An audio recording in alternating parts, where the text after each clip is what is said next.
안녕하세요. 취업 전 이야기를 지나서 이제 취업 후에 본격적으로 신입으로서 어떠한 일을 했는지 풀어보려고 합니다. 여기서 나오는 이야기들은 일반화적인 게 아니라 수많은 이야기 중 한 이야기이니 이러한 일을 하는구나 하고 참고해 주시면 될 것 같습니다. 입사 후에 형식적인 인사나 서류 작성을 거치고 컴퓨터에 툴이 안 깔려 있으면 설치를 할 겁니다. 아마 툴 이외에도 이것저것 설치를 하려면 시간이 많이 걸릴 것이고 회사에서는 부품 수가 많은 설계를 하기 때문에 선임이 그에 최적화된 옵션 값을 만져주느라 시간을 쓸 수도 있습니다. 이 단계가 지나면 테스트를 볼 수도 있습니다. 입사 전에 테스트를 안 봤다면 입사 후에 테스트를 볼 수도 있는데 이는 면접 전에 충분한 고지를 받기 때문에 대비를 하실 수가 있을 겁니다. 물론 테스트를 안 보는 회사가 더 많습니다. 테스트를 본다면 이제 이거는 도면을 치는 방법에 대해서 테스트를 볼 수도 있고 간단한 설계 테스트일 수도 있습니다. 입사 후에 테스트 보는 것은 이제 여러분의 실력이 어느 정도인지 보고 필요한 곳에 배치를 하려고 보는 것이기 때문에 솔직하게 보는 것이 가장 좋습니다. 이런 테스트가 없이 바로 간단한 설계를 할 수도 있고 혹은 교육을 보낼 수도 있습니다. 교육 갔다 오는 것도 저희가 학교 다닐 때를 생각하면 안 되고 다녀오면서도 회사에서 저희는 월급을 받고 있는 입장이기 때문에 회사에서도 얻는 게 있어야 됩니다. 그래서 교육을 들으면서 뭘 배웠는지에 대해서 보고서를 쓰게 되고 그거에 대한 발표도 하게 될 수도 있습니다. 혹여 입사 후에 바로 실무에 투입돼서 설계를 시켰다면 몇 가지 유의하고 진행하면 더 좋은 인상을 남기고 시작할 수도 있습니다. 보통 처음 입사하고 나서 아무것도 모르는 상태에서 설명을 들으면 아무리 간단한 거여도 상급자가 시키고 나서 설명이 부족할 경우가 굉장히 많습니다. 왜냐하면은 그 상급자 입장에서는 머릿속에 이미 형상이 그려져 있고 시킨 것이 굉장히 간단하다고 생각할 수 있겠지만 그 업무를 지시받는 사람 입장에서는 간단한 설명으로 진짜 그렇게 하면 되나? 딱 이것만 하면 되나? 이런 의구심이 들거든요. 이제 그 상급자는 어디에 쓰는 장비고 이제 의도가 정확히 딱 전달했다고 생각을 할 것이고 어디를 중점으로 봐야 한다고 설명도 해줄 것입니다. 하지만 받는 사람 입장에서는 이게 생각하는 것만큼 받아들여지지 않기 때문에 이때 그 장비에 대한 이력이나 뭐하는 장비인지 설명을 잘 못 들었을 때 상급자가 시킨 설계 의도대로 하기 힘든 경우가 많습니다. 그렇기 때문에 간단한 스케치나 설계를 하고 검토를 맡고 세부 설계를 진행하는 것이 큰 도움이 됩니다. 혹은 여러 가지를 설계하는 편도 좋습니다. 여러 가지를 설계해서 PPT 캡처를 뛴 다음에 PPT에 놓은 다음에 그거를 인수해서 가져가는 거죠. 이렇게 하면 이제 시간은 오래 걸리지만 이 신입 친구가 다양한 방안을 생각해서 오는구나 하고 좋은 인정도 받을 수 있고 또 이렇게 안 하고 왜 이렇게까지 해오냐고 꾸중을 들을 수도 있지만 시간이 지나면 상급자가 이 간단한 건에 대해서도 이렇게 깊숙이 생각을 해오기도 하고 하면서 나중에 생각하면 더 좋게 생각할 수 있는 기회가 되거든요. 뭐 하나를 하더라도 신중을 가해서 하는구나라는 느낌을 받기 때문에 이게 성급하게 간단하게 해서 빨리 가서 틀리고 또 다시 해오는 그것도 물론 좋은 방법이 될 수 있어요. 만약에 그게 그 상급자의 기준에 잘 부합한다면은. 하지만 계속 틀려서 몇 번 반복하면서 계속 왔다 갔다 하게 되면 상급자의 시간을 그만큼 뺏는 게 되는 거거든요. 그러면은 그것보다는 차라리 처음부터 좀 신중을 가해서 좀 천천히, 좀 시간은 오래 걸리지만 처음에는 천천히 한다 그래서 아무도 잘 뭐라 하지 않거든요. 그래서 천천히 여러 가지를 고안한 거를 보여주면서 좋은 인식을 새기는 거죠. 아니면은 이제 그 전에 설계되었던 이력들을 볼 수 이제 입사하면은 어디에 있는지 이런 거를 알려주게 될 텐데 그 부품들을 보면서 비슷한 형상이 있으면은 참고해서 설계에 쓸 수도 있어요. 하지만 만약에 어디 있는지 모른다 하더라도 그거를 걱정 안 해도 되는 게 만약에 이게 자기가 이 유형 설계를 하려고 그러는데 어디 있는지 모르겠다고 물으려 그러면 이 상급자는 쉽게 문제를 해결하려고 한다라고 생각을 할 수 있기 때문에 만약에 설계를 하기 전에 이것들이 어디에 파일이 위치해 있는지 모른다면 굳이 유형 설계를 하지 않고 아까 말씀드렸다시피 여러 가지 형상을 스케치해 보던지 아니면 간단 설계를 해서 상급자에게 보여주는 것이 좋은 인식을 새길 수 있는 그 기회가 될 것 같습니다. 근데 만약에 유용 설계가 가능하다 하면 유용 설계를 하면 좋은 점이 이제 그 회사의 설계 스타일을 알 수 있거든요. 이력을 알 수 있어서 흔히 쓰는 회사마다 두께도 다르고 뭐 재질이나 자주 쓰는 표면 처리, 못따기, 못깎기는 어디 들어가는지 이렇게 다 다르기 때문에 그게 그 회사가 어디에 주로 사용하는지 뭐 어디에 주로 이 재질을 사용하는지 이런 거를 참고할 수 있기 때문에 실력이 빨리 늘게 되고 일을 더 빨리 수월하게 진행할 수 있는 게 되겠죠. 그럼 또 인정을 또 그만큼 빨리 받을 수 있는 계기가 되겠고, 이렇게 해서 이 모든 걸 다 더해서 스케치도 하고 캡처도 하고, 그러니까 유용 설계를 한 다음에 스케치를 하던 캡처를 하던 이렇게 해서 딱 한 장 뽑아서 가져가면은 인재를 뽑았구나 할 수 있는 가능성이 굉장히 높거든요. 하지만 시간이 없고 빨리빨리 진행해야 되는 경우는 이제 사무실 분위기를 보면은 알 수 있잖아요. 딱 들어가면은 그게 좀 느껴지거든요. 그러면은 이렇게 시간이 부족한 경우에 빨리 투입돼서 빨리 설계에 투입돼서 그 부분을 빨리 갖다 써야 된다 하는 경우에는 최소한의 방법으로 이런 방법들을 사용해서 하는 게 좋을 것 같습니다. 이번엔 실무에 투입될 때가 아닌 경우를 볼게요.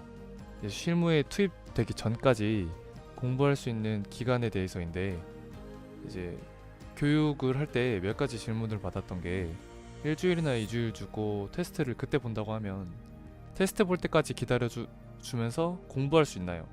혹은 테스트가 아니더라도 입사 후에 공부할 수 있는 여건이 되는지 그 궁금한 교육생분들이 굉장히 많았었거든요. 이제 이거는 회사마다 당시의 분위기 차이에 따라서 진짜 좌지우지하는데, 그게 크게 보면은 여유가 있는지 없는지에 따라서 크게 볼 수 있을 것 같아요. 이제 여유가 있는 곳일 때 키우겠다와 방치형으로 나눈다면, 키우겠다라는 마인드를 가지고 있는 회사의 그 상급자를 만나면 굳이 언급을 안 해도 구체적으로 하나하나 분류해서 자세히 알려줄 거예요. 이력 같은 거부터 시작해서, 설계는 또 이력이 굉장히 중요하거든요. 이런 경우는 체계가 제대로 잡혀 있는 곳에서, 교육 순서가 정해져 있는 곳에서 가능할 확률이 굉장히 높고, 아니면 규모가 되게 큰 그런 회사에서 교육 순서가 딱 정해지는 경우가 많아요. 아니면 대부분은 이제 방치형으로 되게 좀, 방치형이라 하기 좀 그렇지만 쉽게 말해서 방치형이라 할게요. 방치형으로 이제 키운다 하면은 처음에 딱 특별한 교육도 안 시켜주고 방치하는데, 이때는 스스로 이제 끊임없이 회사 설계된 것들을 한번 찾아봐야 돼요. 아까 말씀드렸다시피 뭐 두께는 몇으로 하고 어느 부분에 어떤 식으로 설계를 했고, 뭐 재질이나 표면 처리나 도면 같은 거는 어떻게 도면을 했고, 이런 거로 파일들은 어디 위치에 있고, 그리고 설계를 할 때 컨셉 자료라든지 이런 PPT 그런 자료들이 회사에서 이렇게 중점적으로 서버에 올려서 관리하는 경우들이 있거든요. 그런 경우에나 이런 게 가능한데, 그런 경우일 때 이런 식으로 자료를 끊임없이 찾아보고, 그리고 파워포인트로 만들어진 자료들을 많이 보시면 좋아요. 거기에 이제 그 장비에 대한 설명 같은 거나 비용 자료들이 많이 올라가 있을 거거든요. 이때 중요한 점은, 이걸 전부 다 외우겠다는 생각으로 하면은 절대 못 외워요. 이게 처음 보는데 어떻게 머리에 외워지겠어요? 그게 아니라 전체적인 흐름을 알아야 되거든요. 어떤 장비들을 하고 있고 그 전에는 어떤 장비들을 했었고, 이런 것부터 시작해서 어떤 장비들의 형태에 대해서 시작해서 이제 좀 더 시간이 있으면 깊숙이 조금씩 이렇게 들어가면 좋거든요. 처음에는 설계된 거, 도면, 그리고 파일들의 위치, 각종 템플릿, PPT 자료 그런 거 쭉 찾아보시면 될 것 같고, 용어집 같은 것도 회사에 있으면은 아마 처음에 들어가면 줄 거예요. 저도 그때 받았었는데, 그거를 보면은 처음에 모르는 거는 일단 말부터 알아들어야 되기 때문에 처음에 말을 잘 알아들을 수 있으니까 용어집부터 열심히 보시면 되고요. 그리고 이때 중요한 점은 모르는 걸 정리해서 나중에 상급자한테 한 번에 물어보는 게 중요한데, 이게 주의해야 될 점이, 너무 많이 적어가서 물어보면은 또 상급자 입장에서는 딱 보자마자 하던 일이 있는데 딱 하던 일을 딱 끝내고 바로 이렇게 알려줄 수 없이 그냥 하던 일을 멈추고 그 자리에서 이렇게 바로 알려주는 경우가 많잖아요. 그러니까 너무 많은 양을 이렇게 설명해 주려고 하다 보면은 상사 입장에서도 좀 답답한 게 있거든요. 그러다 보면 또 몇 번 계속 물어보다 보면 화도 내고, 그러니까 이 물어보는 것도 적당히 물어봐야 됩니다. 이 적당히라는 기준이 좀 애매한데, 이제 계속 몇 번 물어보러 가다 보면은 아마 그 적당히가 눈에 보이실 거예요. 그럴 때는 옆에 있는 가까운 기수의 선배라든지 이런 분들의 다른 분들의 도움을 또 얻는 것도 좋은 방법이 될 수가 있겠죠. 이게 여유가 없는 곳에는 이제 공부를 하기가 힘들어요. 저 같은 경우에도 그랬는데, 이 실무가 뭐 교육이라고 생각하고 있는 그런 기업들에서는 좀 규모가 작은 기업들에 해당되는데, 대부분 처음부터 빨리 실무에 투입돼서 배우기 때문에 무거운 프로젝트를 좀 시간 지나면은 빨리 맡기는 경향이 있어요. 그러면 이제 이때 보통 무엇을 배워야 하고 중점적으로 알아야 될 게 무엇인가? 그거는 기본적으로 다니는 회사가 만든 장비는 뭐 하는 장비며 어디 위치에 파일이 있고 각 담당자가 누구며 파일 관리법을 알아야 하고, 이때 필사적으로 이제 딱 막 말해주는 거를 막 적어야 돼요. 정리할 시간은 없고, 일하면서 그분은 상급자 가르치러 오는 거기 때문에 바로 적고요. 그 다음에 상급자가 중간중간에 물어보라 그럴 때, 근데 물론 이제 막 듣고 막 적으니까 아직 못 물어보죠. 그때 말할 때는 다시 한번 정리해서 모르는 거 있으면은 그때 한번 여쭤보겠습니다 하고 말하면은 상급자도 설명해주는 게 끊기지 않고, 설명 듣는 사람도 설명 듣는 게 끊기지 않고, 물론 진짜 듣다가 이거는 진짜 궁금한데 하면은 바로 물어보는 게 좋겠죠. 첫 달이 지나면 본격적으로 업무를 시작하게 돼요. 이제 간단한 설계나 도면 그 외 업무들을 하게 되는데, 기업에 따라서 이 부분은 다르기도 하고, 입사하게 되면은 어디 파트에 소속되는지에 따라서 또 달라요. 기구 설계라 그래도 안에서 또 여러 가지 파트로 또 나눠지거든요.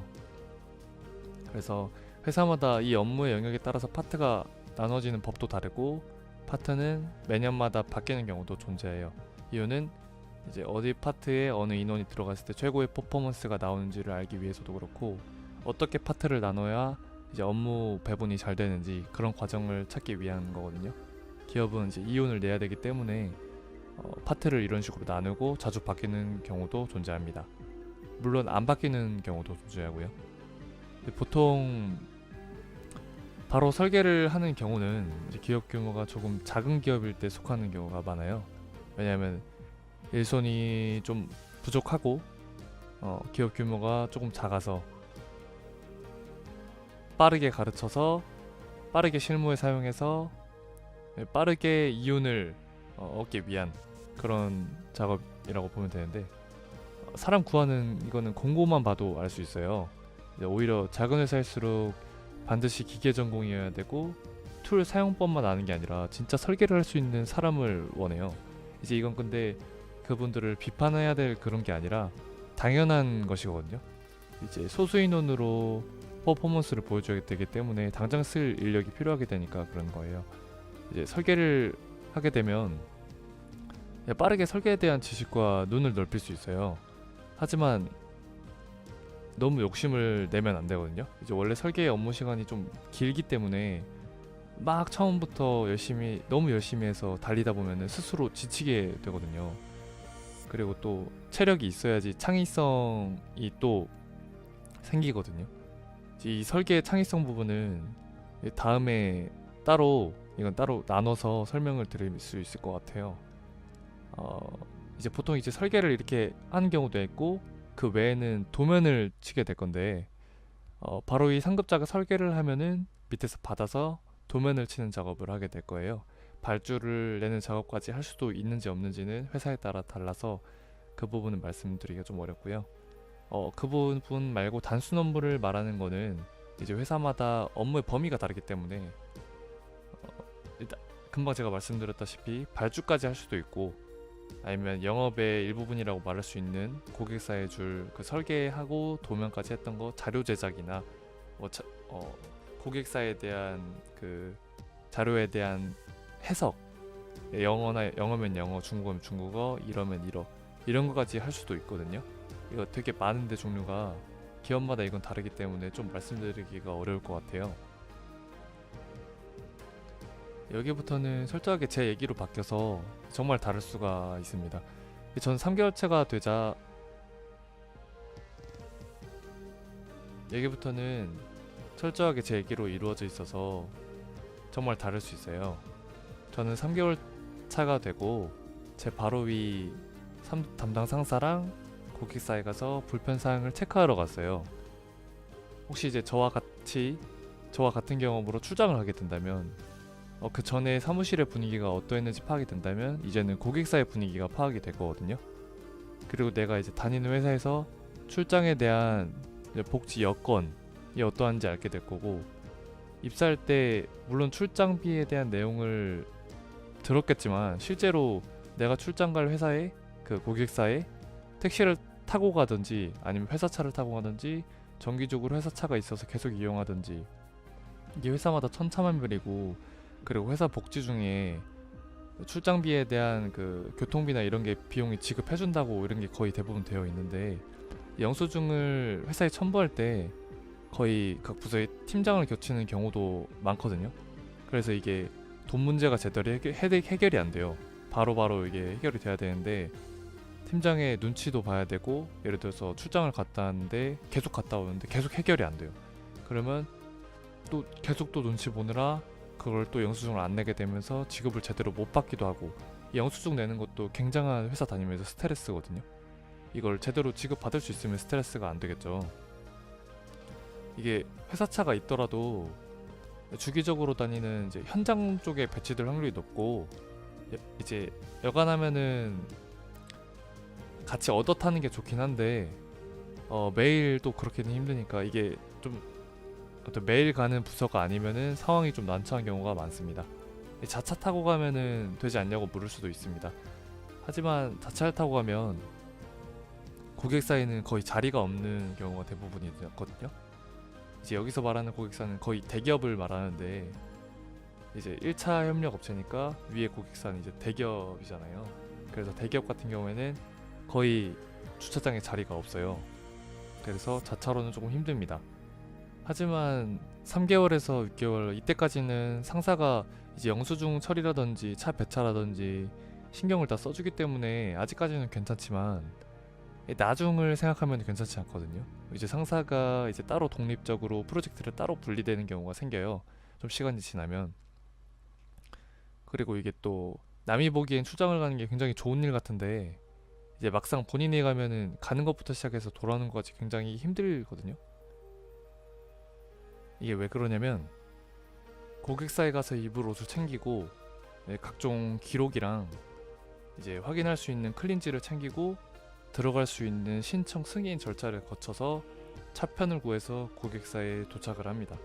그럼 이제 그 넓은 곳에서 장비 위치, 우리 회사의 장비의 위치를 머릿속으로 외워야 돼요. 왜냐하면은 이제 써서 나갈 기수도 없기 때문이기도 하고, 장소가 넓기 때문에 머릿속으로 이 길을 외워둬야 되거든요. 근데 핸드폰으로 촬영하거나 뭐 적거나 그런 것도 당연히 안 되겠죠. 카메라에 스티커를 다 붙이는데 떼는 순간 핸드폰은 거기에 반납하고 와야 됩니다. 돌려받을 수 없습니다, 절대로. 그리고 고객사에서 장비 이상을 확인하고 이것저것 설명을 이제 상급자한테 받을 텐데, 금방 말했듯이 이제 필기를 할 수는 있는데 그 클린지를 가지고 나올 수가 없어요. 그래서 이제 머리로 기억을 해야 되는데, 그리고 일단 일어서서 적을 수도 없고요. 고객사에 들어가면 일어서서 계속 움직이는데, 이제 머리로 이렇게 기억을 해야 되는데, 이제 그 낯선 환경 그리고 방진복을 입고 있는 상태에서 어쨌든 설명을 다 듣고 문제점을 파악하고 복귀하면 이제 그 사이에 밀린 업무들이 이제 지시가 될 거예요. 혹은 출장 전에 그 전에 끝내지 못한 업무를 이제 끝낼 시간이 된 거죠. 오후에 복귀했던 저녁에 복귀했던 마찬가지입니다. 이제 그 일을 내일 하면 되지 않겠는가 생각을 할 수가 있는데, 설계는 출장은 일이 아니라고 거의 생각을 하기 때문에 출장을 갔다 와도 물론 일이 아니라는 게 아니고요. 물론 출장은 당연히 가서 현장을 확인하고 돌아와야 되는 부수적인 일이고, 메인 설계적인 일을 이제 복귀하면 해야 되잖아요. 그래서 자연스럽게 야근을 하게 되는 겁니다. 물론 야근을 하는 이유는 이뿐만이 아니라 정말 수많은 이유들이 겹쳐 있어요. 이건 차근차근 또 설명을 드릴게요.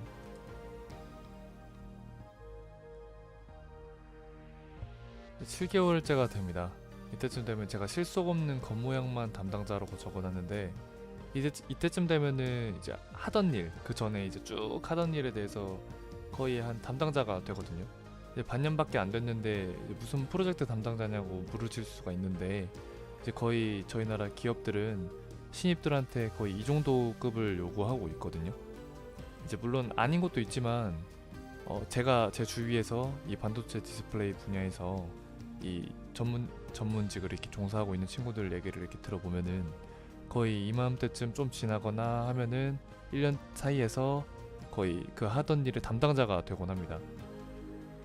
이제 이거보다 더 작은 회사면 작을수록 더 큰 무게를 요구하게 되는 경우가 많거든요. 아니면은 일이 이렇게 분배가 많지 않고 딱 하나의 장비 뭐 아니면은 크게 큰 하나의 프로젝트 이런 식으로 하는 경우에는 이런 식으로 큰 무게를 요구하진 않죠. 이게 분배돼서 일을 하고 하니까.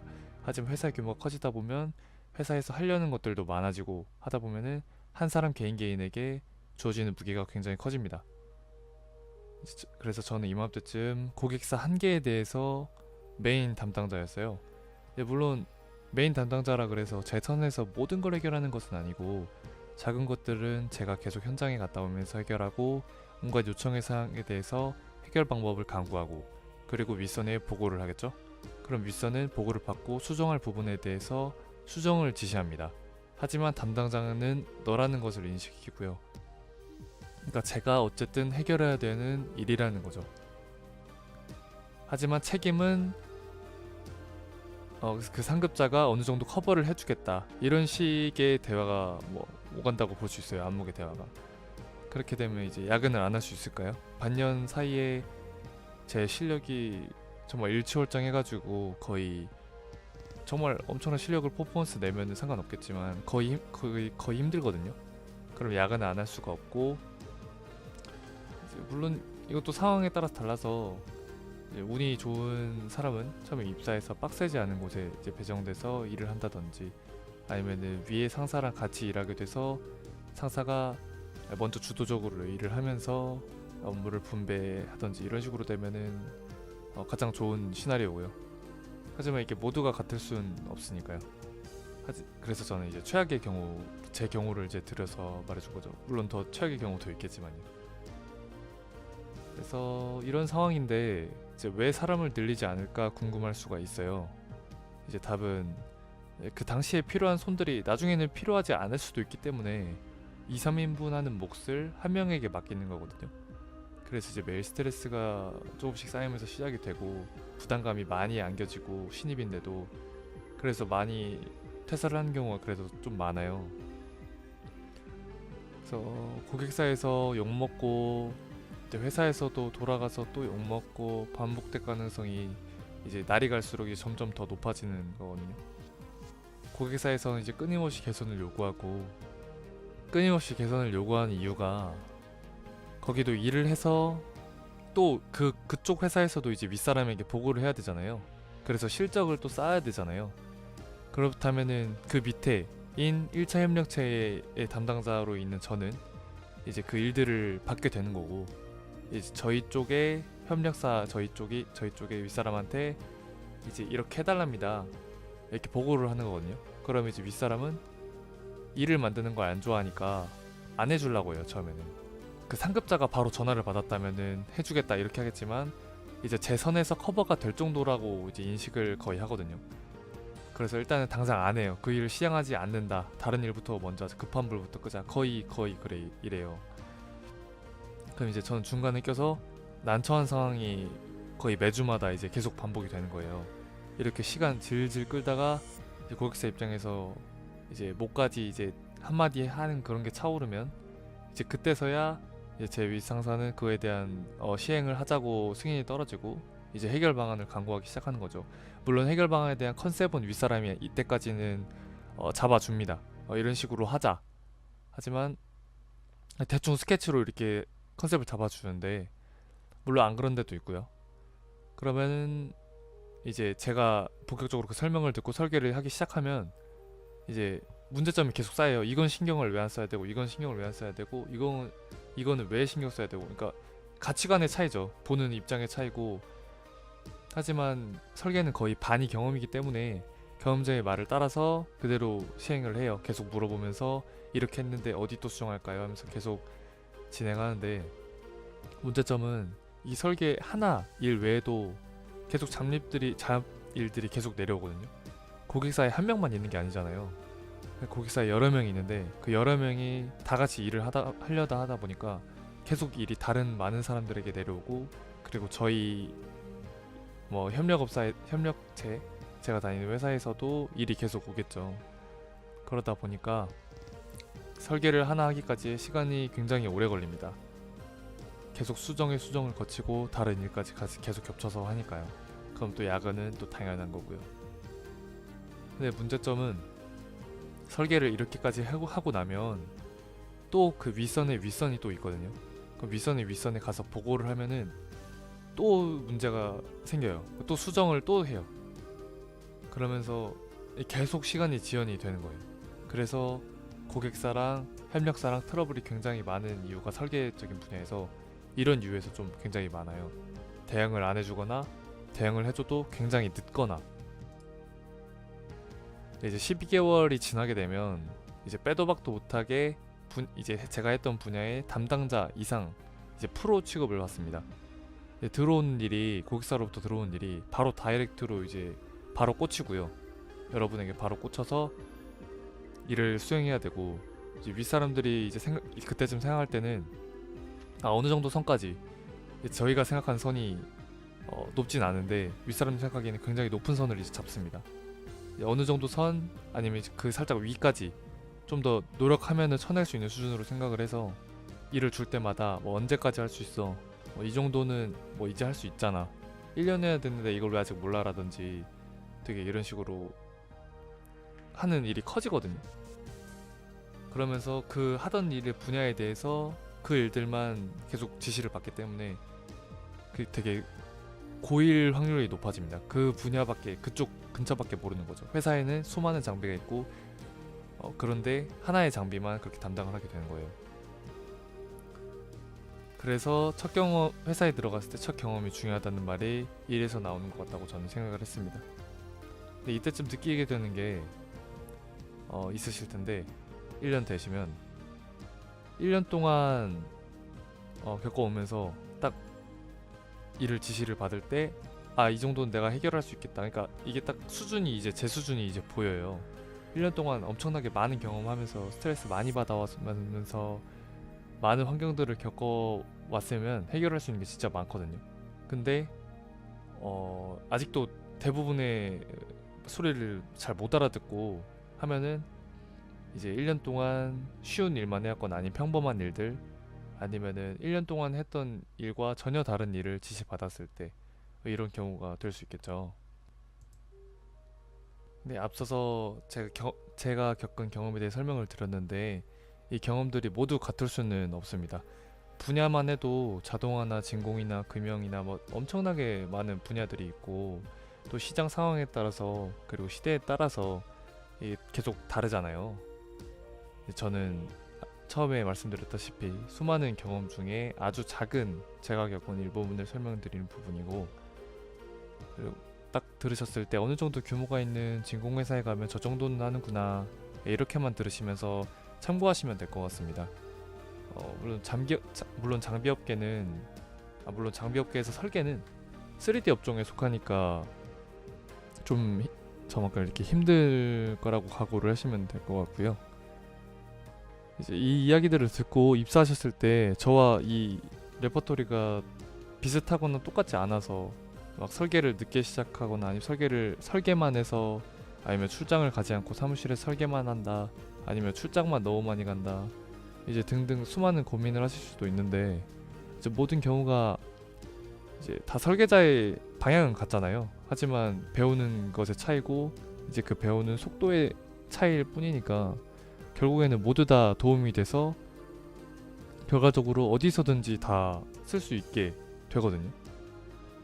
하지만 이제 다른 걸 도전할 수 있는 기회가 있을 때 적극적으로 해보려고 하는 시도의 자세는 좀 필요해요. 왜냐면 직급이 올라갈수록 진짜 더 많은 걸, 엄청 많은 걸 요구하거든요. 그래서 그 기회가 있을 때 잡아야지, 제가 도전 안 하면은 다른 새로 들어온 사람한테 뺏기고 이런 식으로 점점 도전할 기회가 없어지게 됩니다.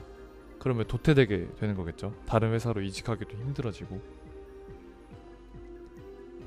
제 이야기는 여기까지 말씀드리고, 다음 녹화부터는 뭐 국내나 해외 업계 동향이나 남녀 설계자의 암묵적인 뭐 이런 역할이나 야근에 대한 시각, 52시간에 대한 얘기가 되겠죠. 이제 취업 직전에 이것만 알고 가면 좋을 거나 부서별 커뮤니케이션은 어떤 식으로 되는지, 그리고 장비가 어떻게 출하되는지 그런 과정이나 이제 고객사와 1차 사이, 1차와 2차 사이의 역할 관계, 그리고 직무 변경 시에 설계로 일하다가 그 지식 쌓은 게 도움이 될 만한 점 등을 이제 서브 주제들로 해서 다뤄보는 시간을 갖도록 하겠습니다.